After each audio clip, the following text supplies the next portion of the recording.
The original Perfect Dark game released 24 years ago on the Nintendo 64, developed by Rare Studios as a spiritual successor to their 1997 game GoldenEye, one of my favourite games of all time. You may know Rare these days for Sea of Thieves, quite the departure really, but they are still a well-loved studio, putting out great content. Perfect Dark ran on an upgraded version of the GoldenEye engine, and it was one of the most advanced games on the N64 at the time. He played as Joanna Dark, who is an agent of the Carrington Institute, trying to stop a huge extraterrestrial conspiracy. Standard day at the office really. I loved this game when I was a kid. It wasn't quite as impactful as GoldenEye, but still an excellent console FPS. I spent hundreds of hours going through the missions over and over again, beating them on max difficulty as quick as possible, unlocking the cheats, playing split-screen multiplayer with my brother and mates on a weekend, and of course, I spent some of my pocket money on the expansion pack for maximum gameplay. The laptop gun and Farsight are still iconic in my mind. Now, when Rare were purchased by Microsoft in 2002, they started developing a prequel,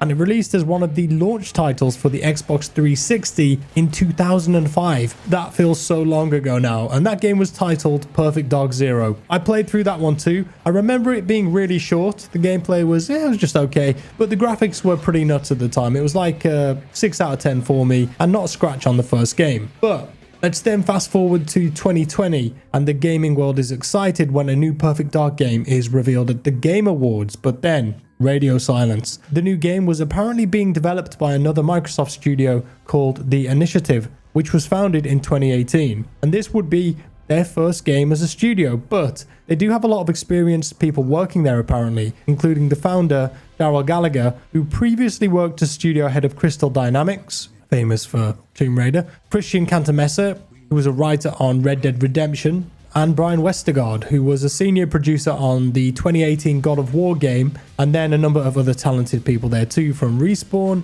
BioWare, Naughty Dog, you name it. On paper, it looks like a very talented studio, but they weren't working alone. Initially, they were co-developing the game with another studio called Certain Affinity, who had previously been contracted to work on a number of other game titles, such as Call of Duty and Microsoft's own Halo franchise. It seems for whatever reason though, this partnership did not bear any fruit, and not much progress was made with the game beyond what we saw in the year 2000. In fact, the partnership ended, and in 2022, the Initiative partnered with Crystal Dynamics, which makes a lot of sense given their founder's previous history, and at this point the game essentially started development again on Unreal Engine 5. So now that you've had a small history lesson, and we know that the game has kind of been in a weird development cycle for the last few years, you should probably prepare to wait a bit longer. The game has no official release window yet, and it might be a little way out. Thankfully though, at the Xbox Showcase recently, they showed real gameplay of this and released a ton of information on the game this time around to, tide us over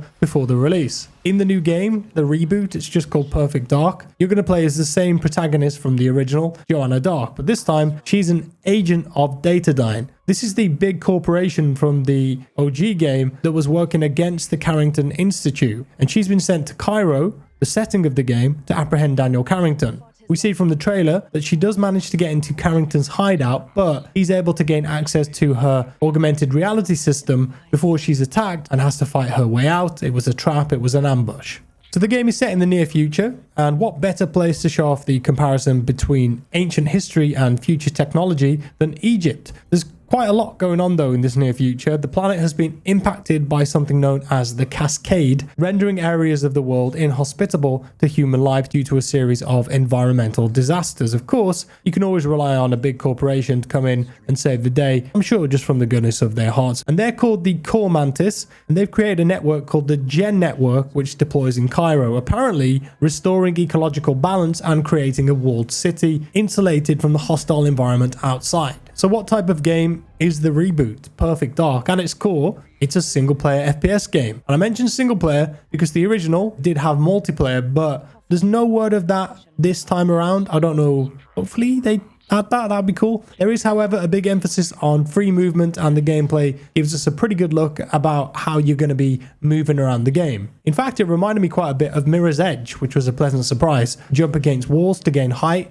wall run across gaps, slide under obstructions, and of course, climbing up pipes. This isn't just for movement though. The developers want this movement to be combined with the combat, and we saw a great example of the dynamic combat in the gameplay when Agent Dark did a takedown on one enemy and while holding them down, shot 2 others and then finished the takedown off on the original bad guy. Those sort of moments just look and feel cool. The combat looked very fluid when switching between shooting and melee, which it has to be for a system like this to work. The parkour elements seem to translate to combat as well as movement, which when combined looked great. Of course, this is just a scripted demo though. The combat system has been developed much like the mission system in the game, with the aim of letting the player decide how to approach any given situation. You will have a overall objective, but you'll have choices in how you approach that objective. The movement and combat system is one side of that, but there are also plenty of gadgets at your disposal that will allow you to approach situations differently. The original had a ton of gadgets in it too. So you could go in by using stealth of course, or going all out attack. There are both lethal and non-lethal options at your disposal as we saw, and the ability to take down multiple enemies at once. We do know that there will be unlockable abilities on top of this, so it's likely something like slowing down time or having the option to precisely aim at multiple enemies could be tied to one of your abilities, again something that we saw in the gameplay. In fact, the developers have said that they don't want Perfect Dark to feel like any one genre. They want it to have elements of a shooter, an immersive sim, stealth action, and then have it all blend together seamlessly. In terms of offering players the opportunity to be a true secret agent, there are a lot of modern technologies and innovations today that weren't available to the original developers back in 2000, which means that they can get much closer to their original vision of the game. I did mention gadgets briefly there too, and they're going to be a standard tool of a secret agent. In the gameplay, we saw Joanna using a device to record audio of an NPC, and then take this and generate a deepfake of that voice, which she uses to access a security system. She was also able to scan NPCs and learn information about them that she could use to make her way through the level. There are environmental details here that will show up on the scans as well. We saw a ping out scan later in the gameplay which revealed a fire extinguisher, taking the opportunity to shoot that, create a smoke plume, and that blocked her approach from the AI.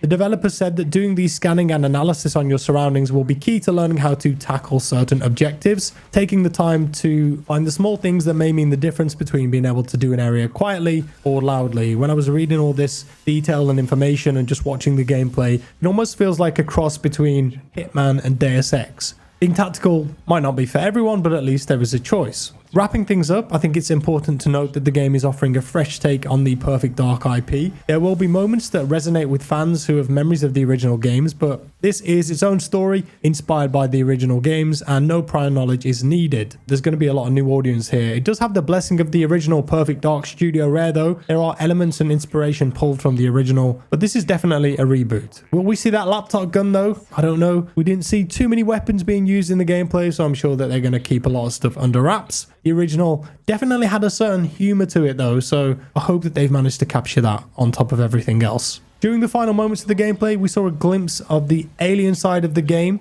That will obviously still be present in the story, but ultimately it was a very small preview, albeit a pretty one and impressive on Unreal Engine 5. If you remember, there were actually little grey aliens in the first game too, and some weird bugs. What was the deal with those? Right, that's it guys. Thank you so much for watching. Let me know your thoughts on Perfect Dark down below. If you enjoyed the video, drop me a like. If you didn't, a dislike. Subscribe if you're new here, and I'll see you next time. Bye bye.